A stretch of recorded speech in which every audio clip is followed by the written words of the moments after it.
Good evening and welcome. You're watching Left, Right and Centre. I'm Vishnu Shom. A landmark day in the history of Taiwan, of China, of the United States, with the Speaker of the House of Representatives of the United States, Nancy Pelosi, travelling to Taiwan despite intense pressure from Beijing. Beijing did not want her there. She's decided to go over there. China has upped the ante in the last little while, threatening major military action in terms of military exercises. They're still using the word military exercises, but hastening to add that the US is responsible, as are Taiwanese separatists, from any outcome, should there be an outcome to what is likely to be a fairly tense situation over the next couple of days. But Nancy Pelosi, 82 years old, the Speaker of the US House of Representatives, number 3 in the US chain of command after the President and the Vice President, somebody who's been a critic of China for several decades. She was in Tiananmen Square in 1988 with placards in her hand. Subsequently, she's criticized China's policy against its Uyghur minorities in the west of China. Someone who actually had the option of saying, all right, fine, given the threat posed by China, I will not visit Taiwan, decides instead that from Kuala Lumpur, where she was, she would in fact fly to Taipei, where she's been welcomed. So in as much as we report this as a clear sign of American determination, on a day in which America also announced that they had eliminated the world's top terrorist, Ayman al-Zawahiri, the leader of the Al-Qaeda. But talking about Nancy Pelosi, in as much as we speak about her courage and America's courage and their conviction in actually sending her there, the point is what will happen in the next couple of days. China has a long memory. Will they in fact strike back against Taiwan in some way, shape or form? Now, there have been very strong reactions in the last little while. Shortly after landing, and she landed about 8:20 or 8:30, Nancy Pelosi tweeted, she said, "Our delegation's visit to Taiwan honors America's unwavering commitment to supporting Taiwan's vibrant democracy. Our discussions with Taiwan's leadership reaffirm our support for our partner and promote our shared interests, including advancing a free and open Indo-Pacific. America's solidarity with the 23 million people of Taiwan is more important today than ever as the world faces the choice between autocracy and democracy." So a very strong statement over there. And the US, staring back at China, has now issued another statement that the Taiwan visit honors the US commitment to democracy. The world faces the choice between autocracy and democracy. The focus is on reaffirming support to a free and open Indo-Pacific. The US solidarity with 23 million people more important than ever. The visit in no way contradicts a long-standing US policy, that's of one China. The US continues to oppose unilateral efforts to change the status quo. Now, China has reacted very, very strongly to all of this, with Global Times, which is the Chinese government mouthpiece, saying China will definitely take all necessary measures to resolutely safeguard its sovereignty and territorial integrity in response to the US Speaker's visit. All the consequences must be borne by the US and the Taiwan independence separatist forces. They've also said that the PLA will conduct important military exercises and training activities, including live fire drills in 6 regions, including the Taiwan Island, from Thursday to Sunday, including 6 regions surrounding the Taiwan Island from Thursday to Sunday. So that's what's going to happen right now. But let's also bring you a couple of details of what Nancy Pelosi's plans are going forward, as we get lots of strong reactions from China. Well, the US House Speaker defying Beijing to fly in to Taipei. Ms. Pelosi is scheduled to meet the Taiwanese President tomorrow and visit the country's legislature. She'll hold a press conference tomorrow as well and meet activists before leaving tomorrow evening at 5 p.m. Indian Standard Time.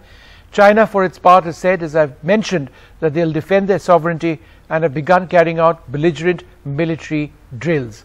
Meanwhile, the United States and China have stepped up their military presence in the Taiwan Straits.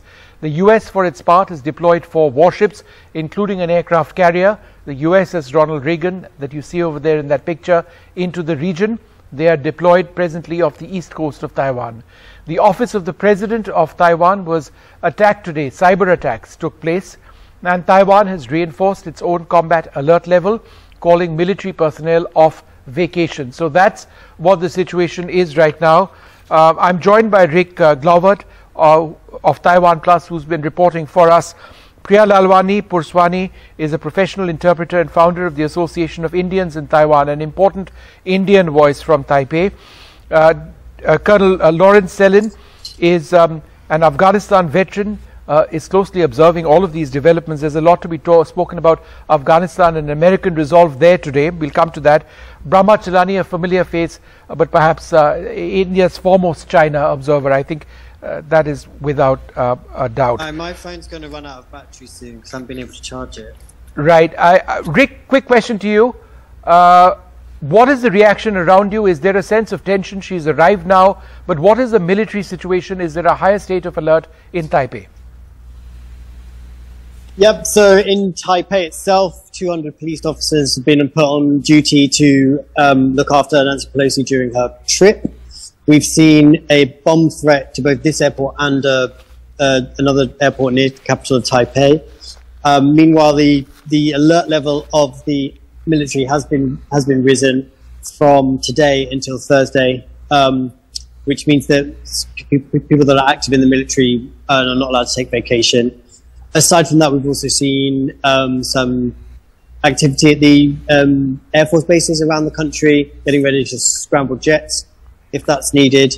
We just had a statement from the Ministry of National Defense saying that the Chinese reports that fighter jets were flying across the Taiwan Strait were not true. And that's about it for the military action from the Taiwan side, yes. You know, Brahma Chelani, I'm just going through this detailed Chinese statement where they say the Taiwan question is the most important and most sensitive issue at the very heart of China-US relations. The Taiwan Strait is facing a new round of tensions and severe challenges. The Taiwan authorities have kept seeking US support for their independence agenda. They refuse to recognize the 1992 push, etc., etc. This is China actually talking about protecting what they see to be their territory, a country which has invaded for all practical purposes parts of West Bhutan. They have seized territory within India and yet are trying to talk about the sanctity of their own territory. Isn't this a hallmark of double standards of Beijing? You're absolutely right, Vishnu. Whichever territory China covets, it claims that that territory has always been part of China since ancient times. So the Chinese claim that Taiwan has always been part of China is dubious at best. It's actually based on revisionist history. For most of its history, Taiwan was inhabited by non-Chinese people. Not many people know that geographically, Taiwan is closer to the Philippines than to mainland China. The northernmost territory of the Philippines is just 80 kilometers from Taiwan's shores.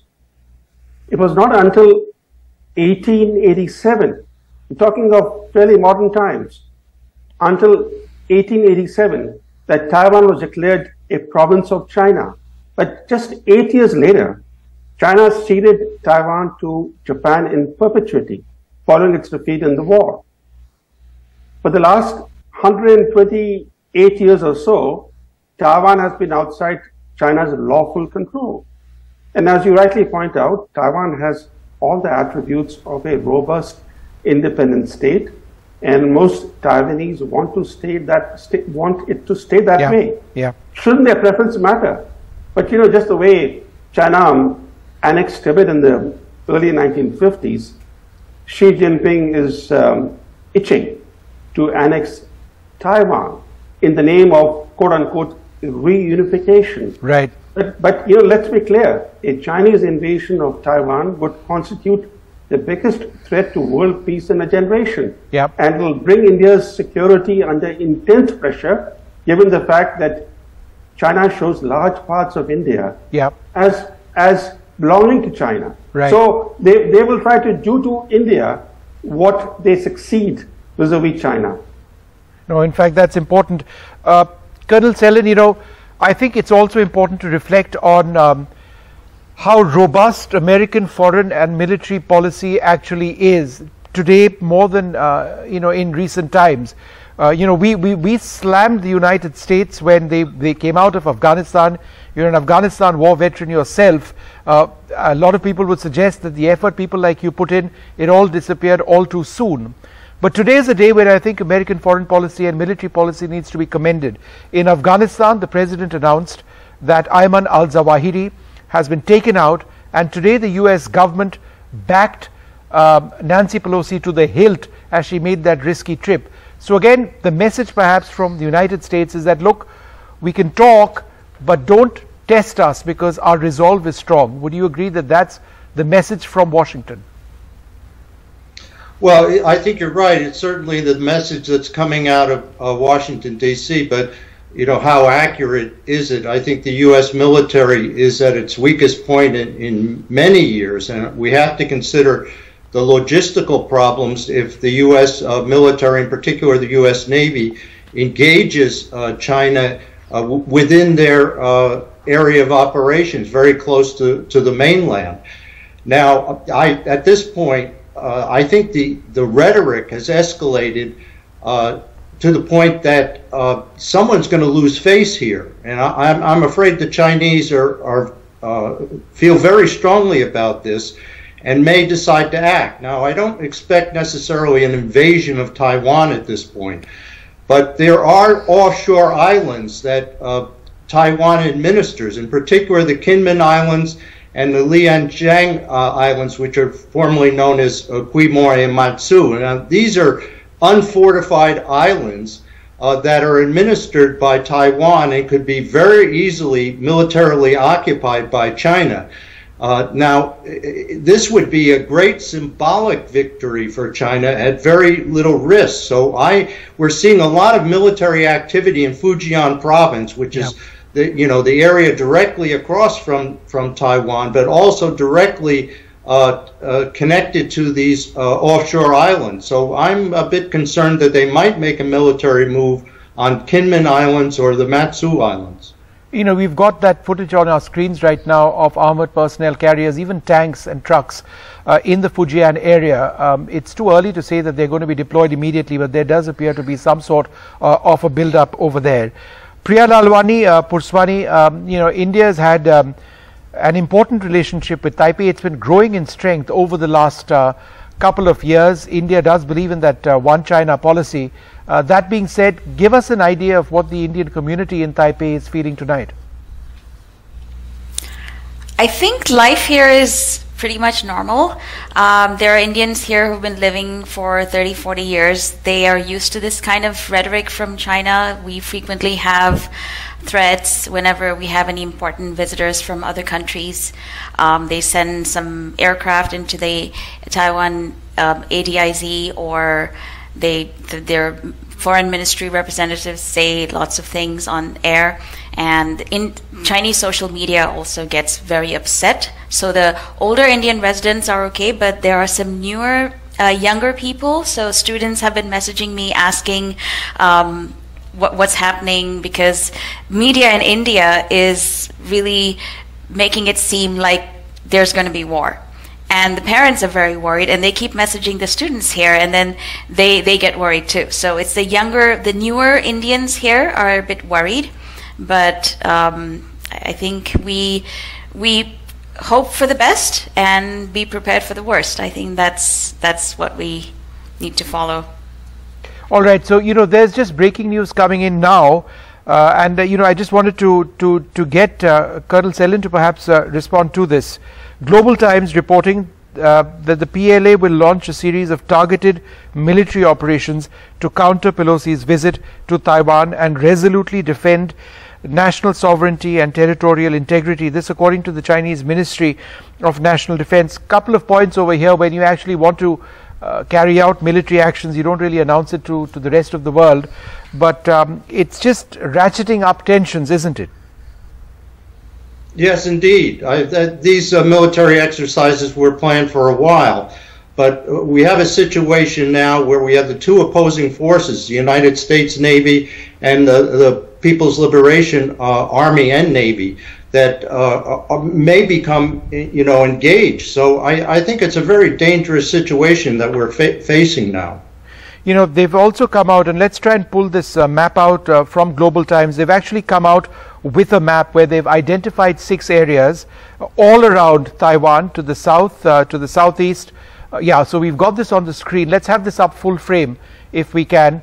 It is up full frame. 6 areas, 6 fairly substantial areas where they say they're going to hold military exercises. This surrounds Taiwan completely. So this is evidently the response, the military response. Brahmachalani, would you like to respond to this? This is what China intends to do now with these exercises, surround Taiwan. Well, I think it's very important to keep one thing in mind. If you look at China's military tactics since 1949, they try to achieve their objectives by stealth. By direct combat, they rarely seek to achieve their objectives.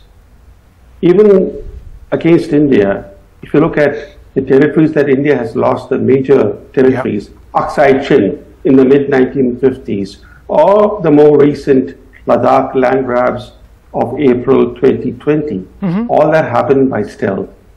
When they engage in clashes with Indian forces, their conscript soldiers do not fare well. Their pattern of expansionism, whether it's in the South China Sea, whether it's what they're trying to do in the East China Sea, is always by stealth. They will not like to seek to engage American forces directly. They will seek to avoid any kind of direct military conflict with the Americans because that will expose their weaknesses. Right. They will definitely seek to flex their muscles. They will definitely seek to show that they have stood up to the US. That's for sure.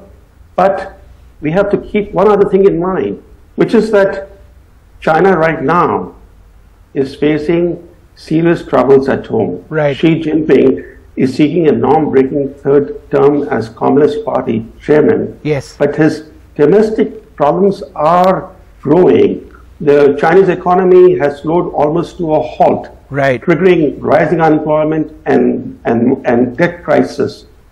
This raises the risk that Xi Jinping might resort to nationalist brinkmanship as a distraction. Right. So he might engage in some provocation, but that provocation will not lead to direct military conflict with the United States. Colonel Sellen, do you agree with Dr. Chelani that there won't be anything more direct than these exercises around Taiwan? And secondly, what does the US do? What does the US Navy do? Just stand by and watch?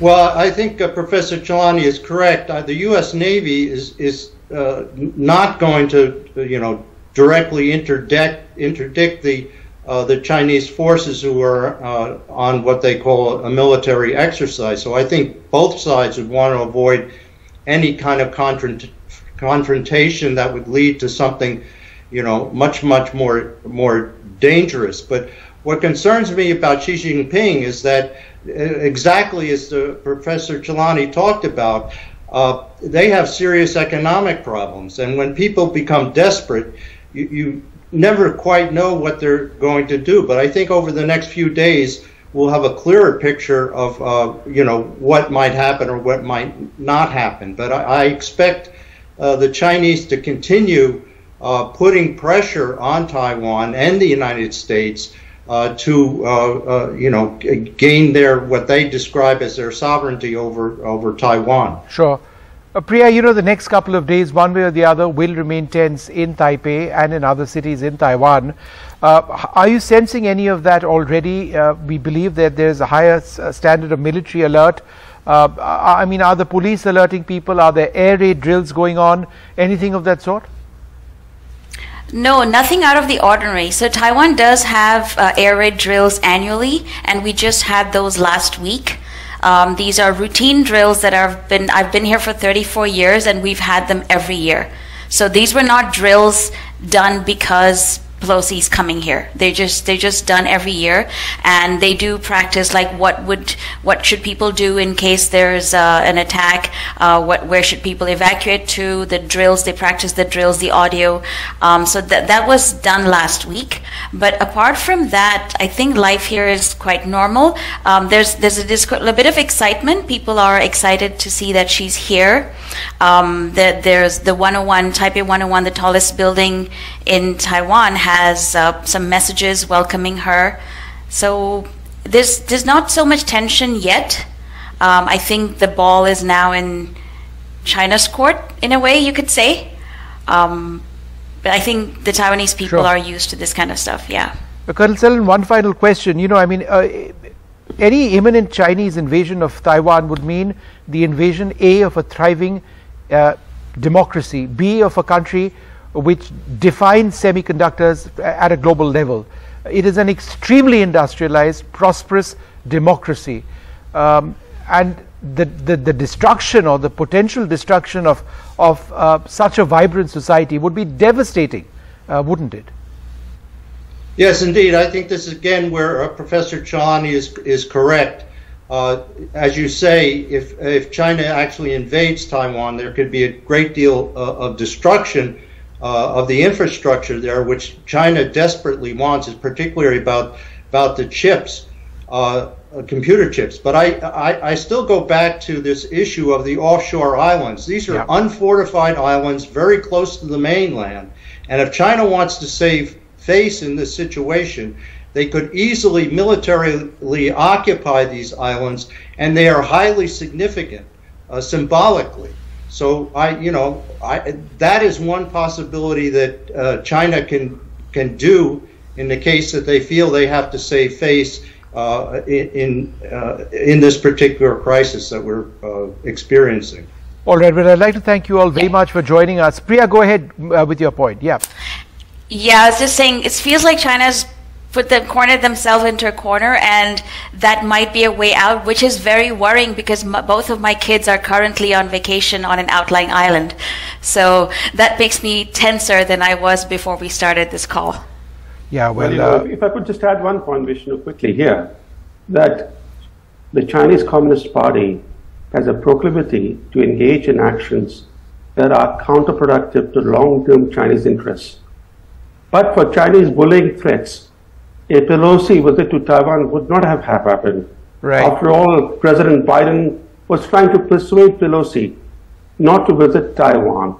But the bullying threats made it impossible for Washington to back down. Right. Similarly, if China were to occupy any of these Taiwanese unfortified islets, this will trigger a tremendous backlash against China.